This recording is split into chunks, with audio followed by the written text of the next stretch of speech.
Hello everyone, good morning to all of you. Welcome to logic Pathshala. आज के इस video में हम कवर करेंगे 27 जनवरी 2023 के इम्पॉर्टेंट करंट अफेयर्स के क्वेश्चंस। फ्रेंड्स, इस वीडियो का जो पीडीएफ है वो आप लोगों को हमारे टेलीग्राम ग्रुप से मिल जाएगा। लिंक आपको डिस्क्रिप्शन बॉक्स में दिया गया है। और डेली करंट अफेयर्स की वीडियो आपके हर एक एग्ज़ाम के लिए काफ़ी ज़्यादा यूज़फुल है। तो जो भी अपकमिंग एग्जाम्स आपके आ रही हैं उन सभी में ये वीडियोस आपको काफ़ी हेल्प करेंगी। इसके अलावा फ्रेंड्स, चैनल पे और भी बहुत सारी प्लेलिस्ट हैं जिन सभी का लिंक आपको डिस्क्रिप्शन में दिया गया है, आप लोग ज़रूर चेक करें। करंट अफेयर्स के अगर आप टॉपिक्स पढ़ना चाहते हैं तो करंट अफेयर टॉपिक्स की एक प्लेलिस्ट है। अगर आप स्टैटिक जीके के टॉपिक्स को पढ़ना चाहते हैं बहुत ही ईजी ट्रिक्स की हेल्प से, तो उसकी भी एक अलग प्लेलिस्ट बनी है, आप लोग ज़रूर चेक करें। तो फ्रेंड्स, इस तरह से चैनल पे बहुत सारी प्लेलिस्ट हैं जिसमें आपको आपके एग्जाम पॉइंट ऑफ व्यू से रिलेटेड जो भी इंपॉर्टेंट वीडियोस हैं वो सभी मिल जाएंगे, तो आप लोग ज़रूर देखें। तो चलिए वीडियो की शुरुआत करते हैं मोटिवेशन कोट से। The harder you work the better you get. जितना आप हार्ड वर्क करेंगे ना उतना ही बेटर आप पाएंगे। इसलिए कहते हैं फ्रेंड्स, हमेशा हार्ड वर्क करने से बिल्कुल ना घबराएं, बिल्कुल ना इस चीज़ में चूकें या इस चीज़ को सोचें। आप लोगों को सिर्फ हार्ड वर्क करना है, मेहनत करनी है, लेकिन कॉन्टिन्यूटी के साथ उस काम को करना है, बीच में ब्रेक नहीं करना है। ठीक है कि आप छोड़ दें फिर से शुरू करें फिर छोड़ दें, ऐसा नहीं। आप कंटिन्यू करें, चाहे धीरे धीरे करें, लेकिन रोज़ कुछ ना कुछ नया सीखें, हार्ड वर्क करें, ताकि आप जो भी अचीव करना चाहते हैं लाइफ में उसे ज़रूर अचीव कर सकें। तो चलिए फ्रेंड्स, इंपॉर्टेंट डे को शुरू करते हैं, इंपॉर्टेंट क्लास को शुरू करते हैं फर्स्ट क्वेश्चन से। तो हमारा पहला क्वेश्चन है, Shanghai Cooperation Organization Film Festival will be organized in which city from 27 to 31st जनवरी। देखिए 27 से 31 जनवरी तक ना जो एससीओ फिल्म फेस्टिवल है ये ऑर्गेनाइज किया जाएगा। यहाँ पूछा गया कि कौन से शहर में जो है इसे ऑर्गेनाइज किया जाएगा, तो इसे मुंबई शहर में ऑर्गेनाइज किया जाएगा। इसकी जो ओपनिंग सेरेमनी है, अगर एससीओ फिल्म फेस्टिवल की बात करते हैं तो फ्रेंड जो ओपनिंग सेरेमनी है वो कहाँ पे होगी? जमशेद भाभा थिएटर में of the national centre for the performing arts Mumbai. तो 27 जनवरी यानी आज ही इसका इनॉग्रेशन है, तो इसकी ओपनिंग सेरेमनी इस थिएटर में होने वाली है। अच्छा, ओपनिंग सेरेमनी के दौरान अगर हम बात करें ओपनिंग फिल्म इसमें कौन सी दिखाई जाएगी, तो तमिल फिल्म है जिसका नाम है अपथा, जो कि प्रियदर्शन की तमिल फिल्म है। इसके डायरेक्टर हैं प्रियदर्शन, और इसमें जो लीड एक्टर्स हैं लीड एक्टर उनका नाम है उर्वशी। उनकी ये 700th फिल्म है। तो ये इस फेस्टिवल की ओपनिंग फिल्म है। तो ओपनिंग फिल्म का ना नाम पूछ सकते हैं आप लोगों से, तो जो क्वेश्चन देखिए थोड़े बन सकते हैं मैं आपको बता देती हूँ, तो उन पे फोकस ज़रूर करें। जैसे यहाँ इस फिल्म का नाम ध्यान रखिएगा कि एससीओ फिल्म फेस्टिवल में अगर ओपनिंग फिल्म कौन सी दिखाई गई ये पूछ सकते हैं इस तरीके से। अब यहाँ पे एससीओ टर्म आया है, तो चलिए इसके बारे में बात करते हैं। एससीओ सबसे पहले full form Shanghai Cooperation Organisation. इसकी स्थापना 2001 में हुई। हेडक्वार्टर इसका बीजिंग चाइना में है। सेक्रेटरी जनरल है जांग मिंग, जो कि चाइना की है। मेंबर कंट्रीज हैं 9: Iran, China, India, Kazakhstan, Kyrgyzstan, Pakistan, Russia, Tajikistan and Uzbekistan. SCO summit जो 2022 में हुआ था ये समरकंद उज्बेकिस्तान में हुआ था, और इस साल एससीओ समिट कहाँ पे रहेगा? इंडिया में रहेगा। नेक्स्ट क्वेश्चन देखिए, अगला क्वेश्चन हमारा है, who has inaugurated north India's largest floating solar project of 200 kilowatt peak in Chandigarh. So Chandigarh में देखिए 2000 किलोवाट पीक की उत्तर भारत की सबसे बड़ी तैरती सौर परियोजना का उद्घाटन किसने किया है? तो इसका उद्घाटन किया है फ्रेंड्स बनवारी लाल पुरोहित ने, जो कि पंजाब के गवर्नर हैं। देखिए यहाँ पे ध्यान रखिएगा, ये सिर्फ बात हो रही है नॉर्थ इंडिया की, पूरे इंडिया की बात नहीं हो रही कि पूरे इंडिया का ये लार्जेस्ट फ्लोटिंग सोलर प्रोजेक्ट है। ये बात हो रही है नॉर्थ इंडिया की कि ये नॉर्थ इंडिया का लार्जेस्ट फ्लोटिंग सोलर प्रोजेक्ट है, और इसको इनॉग्रेट किया गया चंडीगढ़ में। किसने किया? तब आप आंसर करेंगे बनवारी लाल पुरोहित जी ने किया। ये जो प्रोजेक्ट है इसको डिज़ाइन और इसको एग्जीक्यूट किया गया है क्रेस्ट के द्वारा। क्रेस्ट की फुल फॉर्म है Chandigarh renewable energy and science and technology promotion society. तो इन्होंने इस पूरे प्रोजेक्ट को डिज़ाइन भी किया है, इसे एग्जीक्यूट भी किया है। ये 20% मॉड्यूल एफिशिएंसी के साथ हर एक ईयर में 35 लाख यूनिट्स जो है ना इसको जनरेट करेगा, ये पूरा का पूरा जो प्रोजेक्ट है। पंजाब की बात करते हैं, कैपिटल देखिए चंडीगढ़ है। अच्छा, पंजाब में कौन है चीफ मिनिस्टर? तो इस टाइम पे भगवंत मान है पंजाब के चीफ मिनिस्टर, और जो गवर्नर है पंजाब के बनवारी लाल पुरोहित, उन्होंने इस प्रोजेक्ट को इनॉग्रेट किया है। चलिए अब नेक्स्ट क्वेश्चन की तरफ ध्यान देते हैं। अगला क्वेश्चन है, Indian railways has introduce which module for maximum capacity utilisation and income generation by regularly analysis the movement of demand in each train in reserved express trains. यानी भारतीय रेलवे ने जो रिजर्व्ड एक्सप्रेस ट्रेन्स है उसमें प्रत्येक train में जो मांग की गति है उसका नियमित रूप से एनालिसिस किया और एनालिसिस करके अधिकतम क्षमता उपयोग और आय सृजन के लिए अभी कौन सा मॉड्यूल है जो उन्होंने इंट्रोड्यूस किया है। तो जिस मॉड्यूल को भी इंडियन रेलवे ने लॉन्च किया है, सिंपल ध्यान रखिएगा, उस मॉड्यूल का नाम है आइडियल ट्रेन प्रोफाइल। ये आपको ध्यान रखना है। अब इसके बारे में बात करते हैं, यहाँ से क्या एक्सपेक्ट किया जाता है। ये कि जो यूटिलिटी एक तरीके से जो कंफर्म सीट है ना उसकी उपलब्धता बढ़ाना, बिकॉज कंफर्म सीट होती है तो जो पैसेंजर्स है उनको काफ़ी ज़्यादा इजी, काफ़ी कन्वीनियंट होता है, उसी चीज़ को इंक्रीज़ करना। साथ ही में ट्रेन की जो ऑक्यूपेंसी भी है उसको 5% बढ़ाने, ये उम्मीद की जा रही है इस पूरे के पूरे मॉड्यूल से, जो कि अभी इंडियन रेलवे ने लॉन्च किया है। और एक पायलट प्रोजेक्ट के तौर पर अभी इसे 7 जोनल रेलवे में शुरू किया गया, जैसे eastern, central, northern, southern, south central, western and west central railway. तो जो ये 7 जोन है रेलवे के, यहाँ पे अभी से पायलट प्रोजेक्ट के तौर पे शुरू किया गया है। जैसे जैसे इसमें दिखेगा कि ये जो प्रोजेक्ट है वो काम कर रहा है, मॉड्यूल काम कर रहा है, तो इसे ओवरऑल हर एक जोन में जो है वो इसे लॉन्च कर दिया जाएगा बाय द इंडियन रेलवे के द्वारा। तो ये आपको ध्यान रखना है। अगला क्वेश्चन है हमारा, the Ayush ministry has sign an MOU with which of the following to work together for the promotion of medical value travel in Ayurveda and other traditional systems of medicine। तो अभी आयुष मिनिस्ट्री ने आयुर्वेद और चिकित्सा की जो other traditional systems है उसमें चिकित्सा मूल्य यात्रा को, जो मेडिकल वैल्यू ट्रेवल है उसको बढ़ावा देने के लिए जो अभी MOU साइन किया है ना, ये India tourism development corporation, ITDC short में बोलते हैं, तो इनके साथ में मिलकर ये MOU साइन किया है आयुष मिनिस्ट्री ने। तो आयुष मिनिस्ट्री जो है प्रोवाइड करेगा training to the officials of, जो ITDC के ऑफिशियल्स हैं उनको ट्रेनिंग प्रोवाइड करेगा, ताकि आयुर्वेदा और चिकित्सा की जो अदर ट्रेडिशनल सिस्टम्स हैं उनके बारे में उनको सेंसिटाइज किया जा सके, उनको इसके बारे में बताया जा सके, उनको पूरा का पूरा देखिए फ्रेंड ट्रेन किया जाएगा। ठीक है, they will work together for the promotion of medical value travel in Ayurveda and other traditional systems of medicine. तो इसको बढ़ावा देने के लिए ही दोनों जो है वो एक साथ काम करेंगे, आयुष मिनिस्ट्री और साथ में किसकी बात हो रही है, इंडिया टूरिज्म डेवलपमेंट कॉरपोरेशन की। बात करें फ्रेंड्स अगर आयुष मिनिस्ट्री इस टाइम पे किसके पास है, तो सर्वनंदा सोनेवाल जी के पास में आयुष मिनिस्ट्री है। आयुष मिनिस्ट्री के साथ साथ इनके पास पोर्ट, शिपिंग और वाटरवेज मिनिस्ट्री भी है, तो साथ में हमें ये भी नॉलेज रखनी है।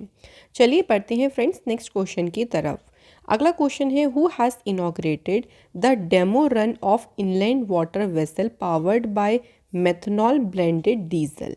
तो यहाँ पूछा गया है मेथनॉल ब्लेंडेड जो डीजल है जिसको MD-15 बोला गया है, उसके द्वारा जो भी इनलैंड वाटर वेसल यानी जो अंतर्देशीय जलपोत संचालित होंगे उसी का ही डेमो रन का जो उद्घाटन है वो किसने किया है, तो ये उद्घाटन किया है हरदीप सिंह पुरी ने। इनके पास में पेट्रोलियम और नेचुरल गैस मिनिस्ट्री है, साथ ही में हाउसिंग और अर्बन अफेयर मिनिस्ट्री भी है हरदीप सिंह पुरी जी के पास। अब थोड़ा सा इसके बारे में बात कर लेते हैं। जो ये बोट राइड है ना, ये एक तरीके की 50 सीटर मोटर बोट है जिसको लॉन्च किया गया है भी हाल ही में, और इसको जो नाम दिया है वो क्या है, SB गंगाधर। तो SB गंगाधर नाम से 50 सीटर मोटर लॉन्च समुद्री जहाज पर इसको आयोजित की गई। जो मरीन वेसल है ये इक्विप्ड है, इसमें 2 रस्टन में एक डीजल इंजन है, एक डीजल की पावर जो है वो एक जो इंजन की पावर है सॉरी वो है 105 हॉर्स पावर। जो बोट है will be run on MD-15 यानी इसमें 15% जो है वो मेथनॉल मिक्स किया गया है। ठीक है, किस चीज़ में मिक्स किया गया है, डीजल में, ये ध्यान रखिएगा। अच्छा, मेथनॉल क्यों मिक्स किया जाता है? देखिए पेट्रोल में भी आपने सुना होगा मेथनॉल मिक्स किया जाता है, डीजल में भी मिक्स किया जा रहा है, क्योंकि मेथनॉल जो है ना ये एक low carbon hydrogen carrier fuel है। सो अगर हम पेट्रोल या डीजल में मेथनॉल को मिक्स करती हैं तो उसकी वजह से देखिए जो कार्बन एमिशन होता है, आपके लीजिए जो पोल्यूशन होता है वो कम होता है, क्योंकि ये low carbon hydrogen carrier fuel, तो इसलिए इसको मिक्स किया जाता है, ब्लेंड किया जाता है। ठीक है, और आगे आपको याद होगा, देखिए नीति आयोग का मेथनॉल इकोनॉमी जो प्रोग्राम है, इसका उद्देश्य यही है रिड्यूस करना India's oil import bill, green house gas emissions, converting coal reserve and municipal solid waste into methanol. तो ये इसका मेन उद्देश्य है, और इस प्रोग्राम को, जिसका नाम है मिथनॉल इकोनॉमी प्रोग्राम, इसे नीति आयोग ने शुरू किया था। तो ये हमारे कुछ इंपॉर्टेंट पॉइंट्स हैं। फ्रेंड्स, अभी हाल ही में कुछ इनॉग्रेशंस हुए हैं यूनियन मिनिस्टर के द्वारा, उनको रिवाइज कर लेते हैं। हरदीप सिंह पुरी ने अभी इनॉग्रेट किया था 5th south Asian geo science conference, कहाँ पे, जयपुर में। इसके अलावा इन्होंने सिटी फाइनेंस रैंकिंग्स और सिटी ब्यूटी कॉम्पिटिशन्स के लिए गाइडलाइंस को भी जारी किया। ज्योतिरादित्य सिंधिया ने इनॉग्रेट किया 4th heli India summit. Also Jyotiraditya Scindia ने इनॉग्रेट किए मल्टीपल फ्लाइट्स, जो कि नॉर्थ ईस्ट कनेक्टिविटी को और बूस्टअप कर सकेंगे। नितिन गडकरी जी ने इनॉग्रेट किया न्यू जुआरी ब्रिज का पहले फेज़ को इन्होंने शुरू किया, कहाँ पर, गोवा स्टेट में। नेक्स्ट क्वेश्चन पे बढ़ते हैं। सो अगला क्वेश्चन है, the election commission of India has hosted the second international conference in which city. Bharat के चुनाव आयोग ने किस शहर में दूसरे अंतर्राष्ट्रीय सम्मेलन की मेजबानी की है? तो किस शहर में की है इसकी मेजबानी? सही आंसर है नई दिल्ली में। इसकी जो थीम रखी गई इस कॉन्फ्रेंस की, वो थी use of technology and elections integrity. और ये जो 2 दिन का इंटरनेशनल कॉन्फ्रेंस हुआ था, इसे इनॉग्रेट किसने किया, ये ध्यान रखेंगे। तो जो हमारे चीफ इलेक्शन कमिश्नर हैं राजीव कुमार, साथ ही में जो इलेक्शन कमिश्नर्स हैं अनूप चंद्र पांडे और अरुण गोयल, इन्होंने इस 2 दिन के इंटरनेशनल कॉन्फ्रेंस को इनॉग्रेट किया। एक तो इसकी थीम ध्यान रखिएगा, किसने इनॉग्रेट किया याद रखिएगा, और कहाँ पे कॉन्फ्रेंस हुई है ये ध्यान रखेंगे, न्यू दिल्ली में। अब बात करते हैं इलेक्शन कमिश्नर ऑफ इंडिया की। तो इसकी स्थापना 25 जनवरी 1950 को हुई। 25 जनवरी को इसलिए वोटर्स डे देके मनाया जाता है। हेडक्वार्टर इसका न्यू दिल्ली में है। पहले चीफ थे सुकुमार सेन। पहली वुमेन चीफ कौन थी? VS रामादेवी। करंट में चीफ है राजीव कुमार। जो कमिश्नर है उनका नाम है अनूप चंद्र पांडे और अरुण गोयल। तो याद रखेंगे इसके बारे में। चलिए नेक्स्ट क्वेश्चन की तरफ आगे बढ़ते हैं। सो हमारा अगला क्वेश्चन है, पद्म विभूषण अवॉर्डी बालकृष्ण दोषी, अभी हाल ही में एट एज ऑफ 95 की उम्र में इनका निधन हुआ। Who was he? Sorry for that, यहाँ पे आएगा हु वॉज ही, आपको PDF में बिल्कुल सही मिलेगा। वह कौन थे? तो अगर बात करते हैं कौन थे, तो ये फेमस आर्किटेक्ट के, और काफ़ी सारे देखिए इन्होंने अवार्ड्स भी जीते हैं, जिनके बारे में हमें ज़रूर ध्यान होना चाहिए और एग्ज़ाम के लिए इम्पॉर्टेंट भी है। इन्होंने प्रेस्टिजियस आगा खान अवार्ड जीता था, कौन से ईयर में? 1995 में। आर्किटेक्चर अरण्य लो कोस्ट हाउसिंग टाउनशिप का जो आर्किटेक्ट किया था उसके लिए। ऑल्सो इनको पद्म भूषण से सम्मानित किया गया था इन द ईयर ऑफ 2020। इनको पद्मश्री भी मिला है 1976 में। देखो ये जो फेमस अवार्ड्स होते हैं ना, इनके ईयर आप लोगों के लिए इंपॉर्टेंट होते हैं, क्योंकि ये पूछा जाता है। तो देखिए अब मेहनत तो करनी पड़ेगी, यही हार्ड वर्क होता है। अब कोई भी चीज़ आसानी से मिल जाए ऐसा पॉसिबल नहीं हो पाता है, तो इसलिए हार्ड वर्क के ऊपर फोकस करें। ऐसा ना सोचें कि अरे यार इतना कैसे याद करेंगे, सब याद हो जाएगा। ऑल्सो देखिए इन्होंने एक प्रेस्टिजियस अवार्ड जीता था in the field of architecture, प्रिजर, कौन से ईयर पे? 2018 में। और इस ऑनर को रिसीव करने वाले ये पहले भारतीय थे। तो मोस्ट इम्पॉर्टेंट अवार्ड्स हैं जो कि इन्होंने जीते हैं, और अभी हाल ही में इनका निधन हुआ। नेक्स्ट क्वेश्चन की तरफ बढ़ते हैं आगे। Who has been appointed as a new CEO ऑफ JP Morgan Chase & Co India? So अभी हाल ही में CEO के रूप में कौन अपॉइंट हुए इस कंपनी में? आंसर हो जाएगा प्रभदेव सिंह को अपॉइंट किया गया है। चलिए फिर अपॉइंटमेंट तो हमें वन लाइनर में देखिए याद रखनी होती है। कुछ और अपॉइंटमेंट्स की बात करते हैं। RBI के डिप्टी गवर्नर पे अपॉइंट हुए माइकल पात्रा, रीअपॉइंट इन्हें किया गया। पेटीएम पेमेंट्स बैंक लिमिटेड के MD CEO बने सुरेंद्र चावला। भारत पे के इंतरिम CEO बने Nalin Negi. Bank of Singapore के CEO बने जैसिन मू। इंडियन ओवरसीज़ बैंक के MD CEO बने हैं अजय कुमार श्रीवास्तव। बढ़ते हैं नेक्स्ट क्वेश्चन पे। अगला क्वेश्चन है हमारा, Which railway station has been awarded the Green Railway Station certification with the highest rating of platinum? किस रेलवे स्टेशन को ग्रीन रेलवे स्टेशन जो सर्टिफिकेट है इससे सम्मानित किया गया है? So right answer is Visakhapatnam railway station. तो विशाखापट्टनम रेलवे स्टेशन को इनको 100 पॉइंट्स में से 82 जो है वो इन्होंने स्कोर किया 6 एनवायरमेंटल कैटेगरी में। ये जो सिस्टम है ये एड्रेस करता है नेशनल प्रायोरिटी जैसे कि वाटर कंजर्वेशन कैसा है, waste management, energy efficiency, fossil fuel का कितना लिमिटेड यूज़ हो रहा है, minimal reliance on the use of natural materials, जो यूज़र्स हैं उनकी हेल्थ और वेलबींग। तो ये पूरा का पूरा सिस्टम जो है वो इसको एड्रेस करता है और इसी के बेसिस पे जो विशाखापट्टनम रेलवे स्टेशन उनको ग्रीन रेलवे स्टेशन जो सर्टिफिकेट है ये अवार्ड दिया गया। नेक्स्ट क्वेश्चन है आस्का पुलिस स्टेशन उड़ीसा के ये कौन से डिस्ट्रिक्ट में है जिसको अभी अवार्ड मिला है the number 1 police station during DGSP IGSP conference जो कि हुई न्यू दिल्ली में। इस कॉन्फ्रेंस के दौरान उड़ीसा के किस जिले के जो आस्का पुलिस स्टेशन है, इसका नाम ध्यान रखिएगा, उसे नंबर 1 पुलिस स्टेशन से सम्मानित किया गया है? तो ये है उड़ीसा के गंजम डिस्ट्रिक्ट में। ठीक है, उड़ीसा के गंजम डिस्ट्रिक्ट में है आस्का पुलिस स्टेशन जिसको नंबर 1 पुलिस स्टेशन का दर्जा दिया गया। सेकंड नंबर पे है उड़ीसा की गंजम डिस्ट्रिक्ट का ही गंगापुर पुलिस स्टेशन और थर्ड पे है उत्तराखंड के चंपावत डिस्ट्रिक्ट का बनवसा पुलिस स्टेशन। लेकिन मोस्ट इम्पॉर्टेंट क्या होगा, पहला ध्यान रखिएगा, आस्का पुलिस स्टेशन। इस अवार्ड को दिया गया इस कॉन्फ्रेंस के दौरान, जो कॉन्फ्रेंस कहाँ पे हुई, नई दिल्ली में। आता है मोस्ट इम्पॉर्टेंट क्वेश्चन जो पूरे साल आपके एग्ज़ाम में पूछा जाने वाला है। देखिए अभी हाल ही में आपने सुना होगा पद्म अवार्ड्स की अनाउंसमेंट हुई है। तो मिनिस्ट्री ऑफ होम अफेयर्स ने किसके पास है, अमित शाह जी के पास। तो इस मिनिस्ट्री ने पद्म अवार्ड्स की अनाउंसमेंट करी 25 जनवरी को। सो यहाँ पूछा गया है कि how many names for Padma Vibhushan. देखिए अभी अवार्ड मिले नहीं है, ये थोड़ा सा आप लोग को ध्यान रखना है, अभी सिर्फ अनाउंसमेंट की गई है। ठीक है, तो पद्म विभूषण जो अवार्ड है कितने लोगों को इसके लिए चुना गया है? सो पद्म विभूषण जो कि हमारा सेकंड हाईएस्ट सिविलियन ऑनर है, इसके लिए चुना गया है 6 लोगों को। तो 6 लोगों के नाम जो है वो इसके लिए दिए गए हैं। सभी के बारे में हम देखेंगे क्योंकि पद्म विभूषण से सबसे ज़्यादा आपको क्वेश्चन बनते हैं, कम लोगों को मिलता है, तो हमें इसमें नाम भी याद रखने होते हैं।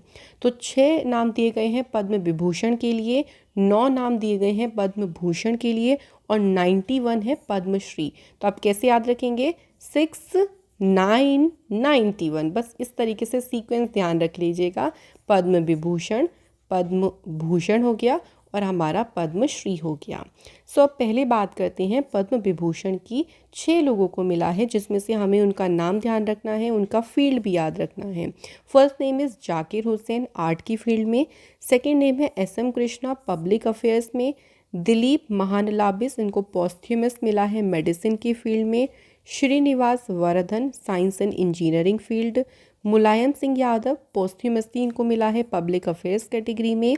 बालकृष्ण दोषी, अभी देखिए हमने उनकी बात करी थी क्योंकि इनका निधन हो गया, इनको पॉस्थ्यूमस मिला है आर्किटेक्चर की फील्ड में।